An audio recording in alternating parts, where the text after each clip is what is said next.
Adam, last time out, Mathew Stevens, the Whisperer, was very bullish about the chances of Whitehaven. He was anything but disgraced. I think he got beaten by a really good sort. But this time, Pierce Stratum climbs aboard him from a bad draw around the turn.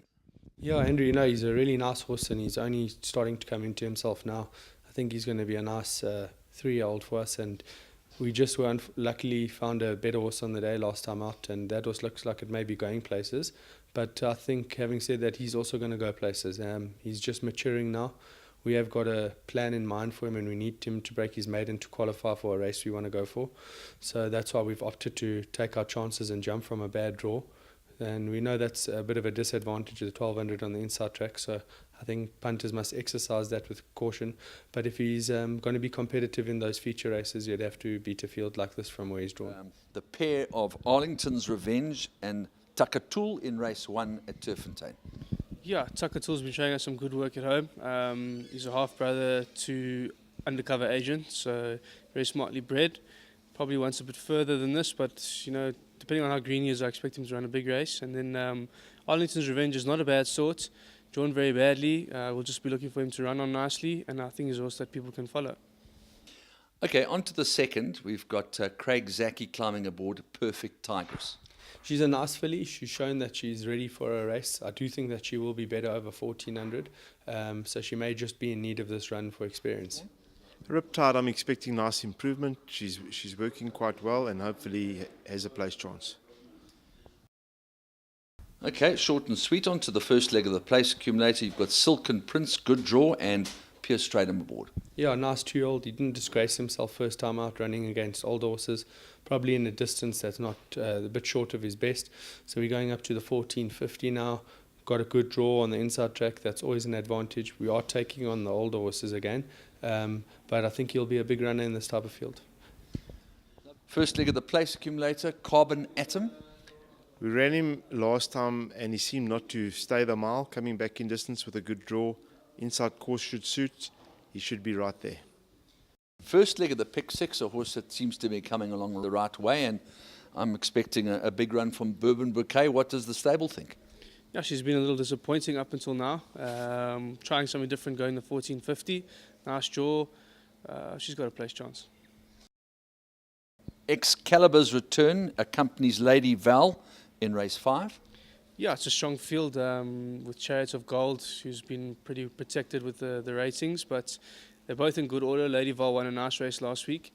Will definitely relish the extra distance. And EXCALIBUR'S returns, having a third run, should be also peaking nicely, enjoy the distance. But like I said, it's probably going to be tough to beat CHARIOT of Gold if she runs to any rating that she's achieved so far. Okay, CHARIOT of Gold. She looks well in. She's been running in much better company than this. Yes, just that she's travelled and the race is coming 2 weeks later, so that's the only question mark. We're hoping that she can win a race like this and obviously just do her vaccines for the winter. This would be her last run for the season.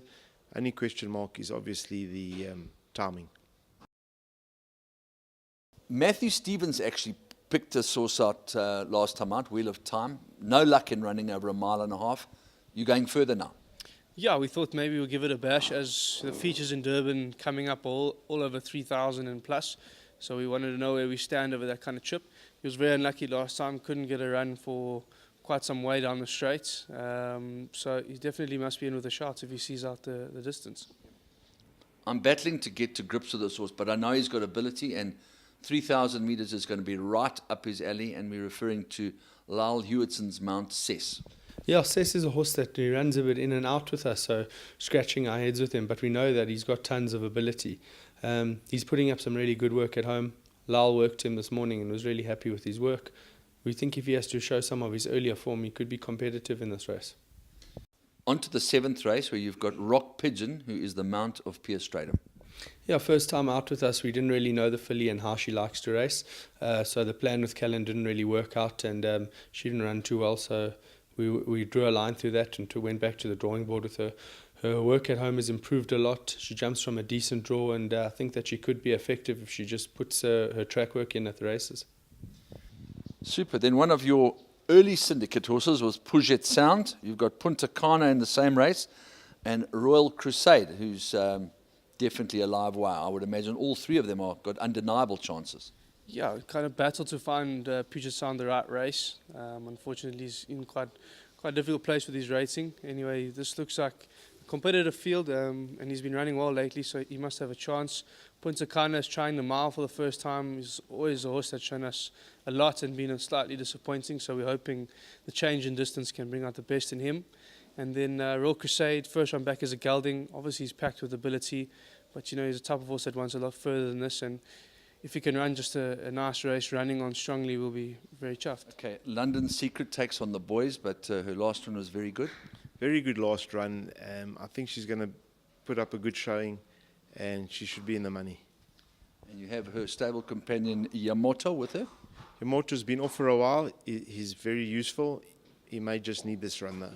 There are a couple of decent hard-knocking sorts in there. Yeah, Full Mast is a nice horse, and I think he's going to be a really nice 4-year-old for us next year.